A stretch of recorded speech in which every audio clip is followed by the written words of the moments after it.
Konon, bapaknya para jin adalah Al-Jin yang memiliki nama Samum.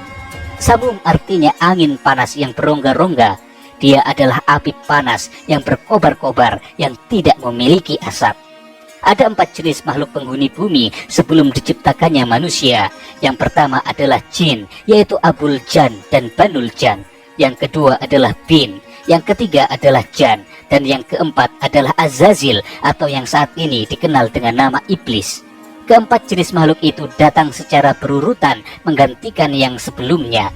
Iblis adalah jenis makhluk terakhir dari bangsa jin.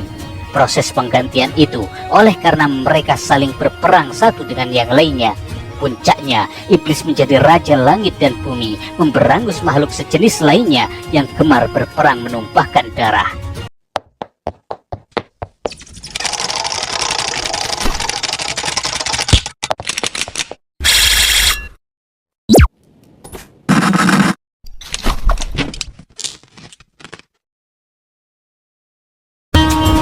Bismillahirrahmanirrahim.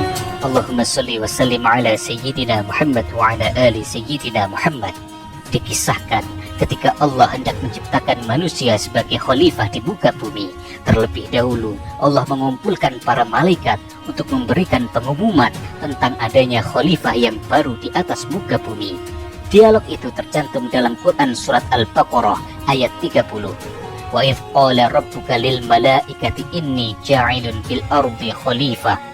Dan ingatlah ketika Tuhanmu berfirman kepada para malaikat, aku hendak menjadikan khalifah di bumi. Mendengar pengumuman itu, seolah-olah para malaikat kaget. Mereka kemudian memberikan jawaban dengan nada penuh tanda tanya. Qalu ataj'alu fiha may yufsidu fiha wa yasfiku dima wa nahnu nusabbihu bihamdika wa nuqaddisu lak. Para malaikat itu berkata, wahai Tuhan, apakah engkau hendak menjadikan orang yang merusak dan menumpahkan darah di sana, sedangkan kami bertasbih memujimu dan menyucikan namamu?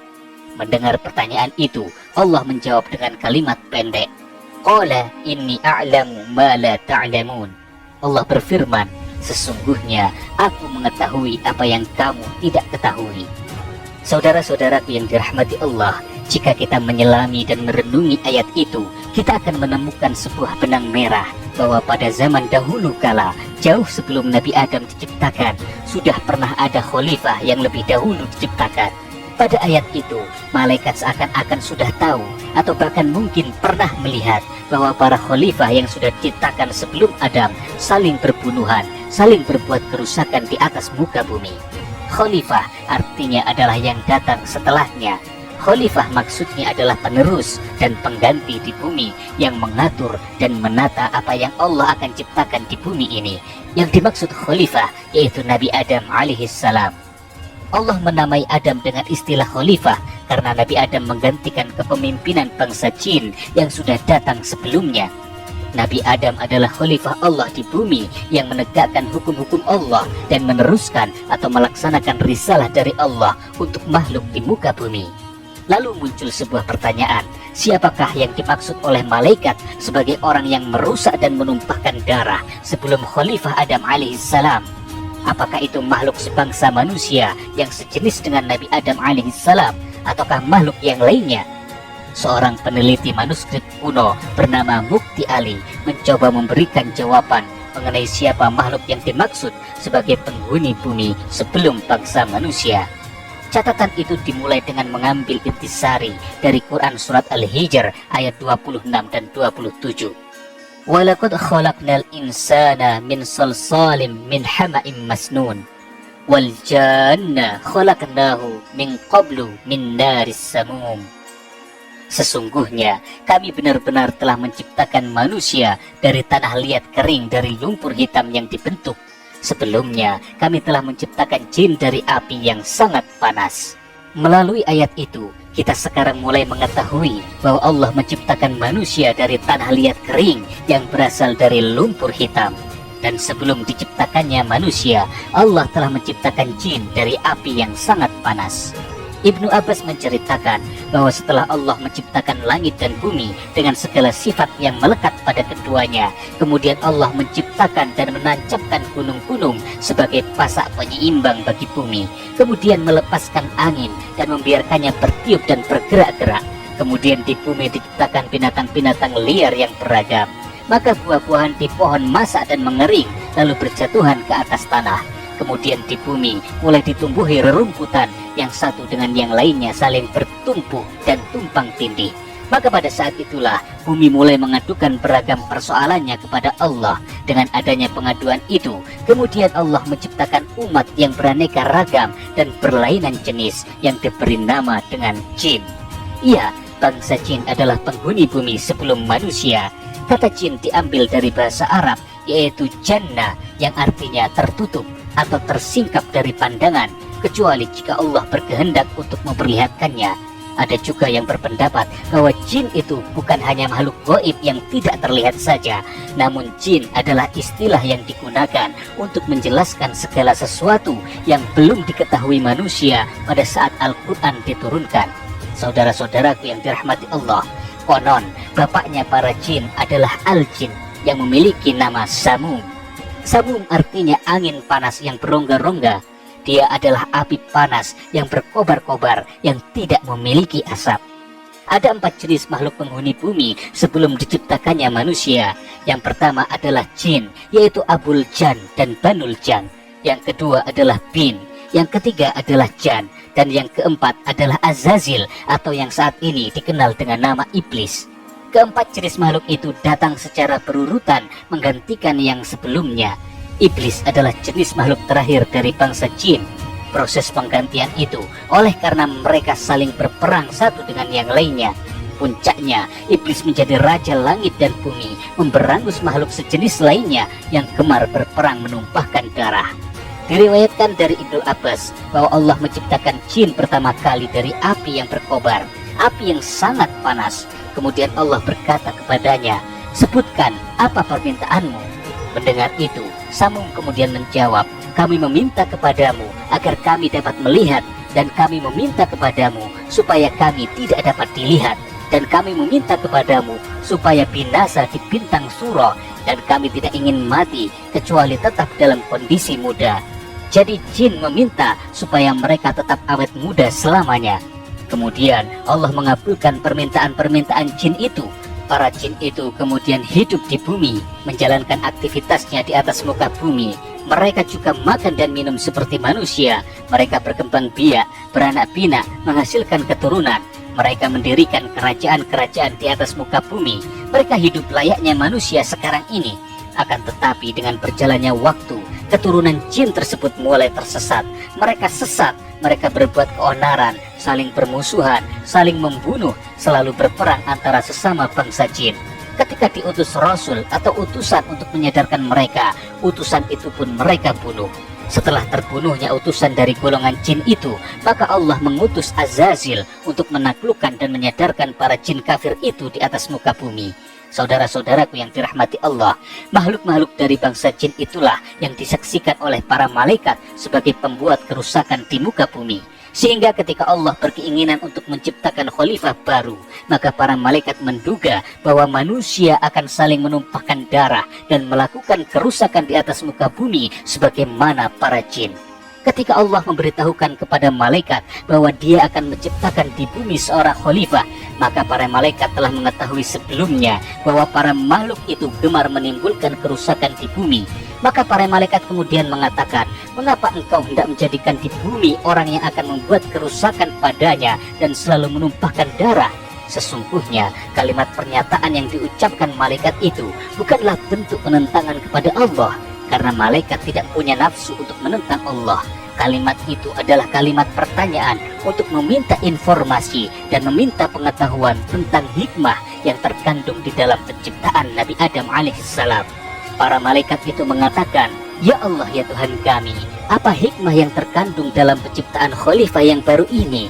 Padahal kami tahu bahwa di antara mereka ada orang-orang yang suka membuat kerusakan di muka bumi dan membuat pertumpahan darah. Ya Allah, ya Tuhan kami, Jikalau yang engkau maksudkan adalah agar supaya engkau selalu disembah, maka bukankah kami selalu bertasbih memujimu dan kami selalu menyucikan engkau ya Allah. Kami selalu beribadah kepadamu, kami selalu memujimu, dan kami tidak pernah berbuat kerusakan, apalagi membuat pertumpahan darah di atas muka bumi itu. Maka tidakkah cukup kami saja para malaikat ini di sisimu ya Allah? Demikianlah kira-kira kata malaikat. Kemudian dengan singkat Allah menjawab di dalam surat Al-Baqarah ayat 30, sesungguhnya aku mengetahui apa yang tidak kalian ketahui. Dengan kata lain, seakan-akan Allah bermaksud untuk mengatakan, wahai para malaikat, sesungguhnya aku mengetahui hal-hal yang tidak kalian ketahui. Yang kalian ketahui hanyalah soal kerusakan yang mereka perbuat saja. Aku akan membuat khalifah yang mendatangkan manfaat dan maslahat. Yang manfaat dan maslahatnya itu jauh lebih banyak dibandingkan kerusakan-kerusakan seperti yang telah kalian sebutkan tadi. Aku akan menjadikan dari golongan mereka para nabi dan rasul. Dan di antara mereka ada orang-orang baik, ada orang-orang soleh, ada para siddiqin, orang-orang ahli ibadah, para syuhada, orang-orang bertakwa, ahli zuhud, para muqarrabin, para wali, para ulama yang mengamalkan ilmunya, orang-orang yang khusyuk beribadah, dan orang-orang yang cinta kepadaku dan selalu mengikuti jejak rasul-rasulku. Saudara-saudaraku yang dirahmati Allah, selanjutnya selain keempat makhluk tak kasat mata dari bangsa jin itu, ternyata ada manusia sebelum Nabi Adam dari bangsa Nisnas. Mereka adalah makhluk berdaging. Umumnya mereka memiliki tubuh setengah manusia dan setengah binatang. Makhluk itu hidup sezaman dengan bangsa jin. Mereka termasuk yang ditumpas karena telah melakukan kerusakan di atas muka bumi. Mereka dan peradabannya dihancurkan oleh pasukan Azazil. Sisa dari mereka lari tunggang langgang, kabur dan bersembunyi di gunung-gunung, di hutan-hutan, di pantai, bahkan di dalam laut. Konon, bangsa Nisnas memiliki kecerdasan yang tidak biasa. Mereka memiliki jejak peradaban yang mencengangkan. Bukti-bukti berupa ukiran di dinding goa maupun artefak-artefak terlampau sulit untuk dipikirkan secara logis. Sebagai contoh, Jared Diamond dalam bukunya Collapse, Runtuhnya Peradaban-Peradaban Dunia, ia mempertanyakan dalam bukunya bagaimana bisa patung-patung yang beratnya puluhan hingga ratusan ton bisa dibuat di Pulau Paskah yang terpencil di tengah samudra. Secara teknologi dan hitung-hitungan, hal itu sangat sulit dibayangkan. Kemudian, piramida adalah salah satu bukti betapa perhitungan mereka dalam dunia arsitektur sudah melampaui masanya. Pikiran mereka sudah maju. Adanya penemuan kota di bawah laut ataupun kota tenggelam di dalam bumi membuktikan bahwa makhluk-makhluk itu sudah sedemikian cerdasnya. Dari jejak-jejak peninggalan itu, para ilmuwan kemudian menyimpulkan bahwa peninggalan-peninggalan unik itu kemungkinan dibuat oleh makhluk-makhluk yang ada di era sebelum Adam alaihissalam, terutama bangsa Nisnas. Konon, banyak bukti yang menerangkan keberadaan mereka dalam sejarah. Bangsa Nisnas digambarkan sudah berwujud materi sebagaimana manusia. Wujud mereka digambarkan sebagai manusia setengah binatang atau binatang setengah manusia. Misalnya saja, mereka digambarkan sebagai manusia berkepala burung, seperti dewa-dewa dari Mesir kuno, kemudian dari Yunani kuno. Kemudian di Indonesia, adanya ukiran-ukiran manusia berkepala burung Garuda dan manusia-manusia bersayap. Ada juga gambar manusia setengah ikan yang sering disebut dengan nama Putri Duyung. Konon kabarnya, peradaban Atlantik juga dibangun oleh bangsa Nisnas. Hal ini telah lama didongengkan oleh Plato, tetapi kemudian Alessio Santos menerbitkan buku berjudul Atlantis, The Lost Continent Finally Found pada tahun 2005. Buku itu hadir untuk membenarkan bahwa Plato tidak sedang mendongeng soal Atlantis. Atlantis itu benar dan nyata adanya. Hanya saja letak Atlantis di dalam bayangan Plato meleset dari posisi yang ditemukan oleh Alessio Santos. Atlantis menurut Alessio Santos berada di Indonesia. Indonesia dari segala hal sangat mendukung untuk disimpulkan sebagai Atlantis, karena di Indonesia telah hidup cerita yang secara turun-temurun diceritakan soal adanya manusia berkepala burung Garuda, manusia bersayap, adanya sistem persawahan dan juga pertanian yang dengan sistem terasering, adanya peninggalan berupa Candi Borobudur, adanya kawasan yang beriklim tropis panjang tahun, banyak terdapat gunung api, dan lain-lain. Itu semua adalah ciri-ciri utama dari negeri Atlantis. Hal itu pula yang menjadikan Indonesia dianggap sebagai nenek moyang peradaban dunia dengan Sundaland sebagai pusatnya. Akan tetapi kemudian Atlantis itu tenggelam. Makhluk material seperti manusia itu turut hilang, menyisakan sedikit sekali yang bisa ditemukan di kemudian hari. Kemudian keberadaan alien dengan pesawat UFO-nya oleh banyak orang juga diduga adalah sebangsa Nisnas. Lalu bagaimana bisa bangsa Nisnas menciptakan peradaban fisik seperti manusia, peradaban mengagumkan di zamannya? Hal itu terjadi karena mereka hidup bersamaan, berbarengan dengan masa eksisnya bangsa jin. Maka tidak menutup kemungkinan keanehan-keanehan itu bisa terjadi, seperti peninggalan-peninggalan kuno yang luar biasa dibuat oleh bangsa Nisnas karena mereka bekerja sama dengan bangsa jin. Lalu bagaimana bisa bangsa Nisnas yang sekuat itu bisa punah?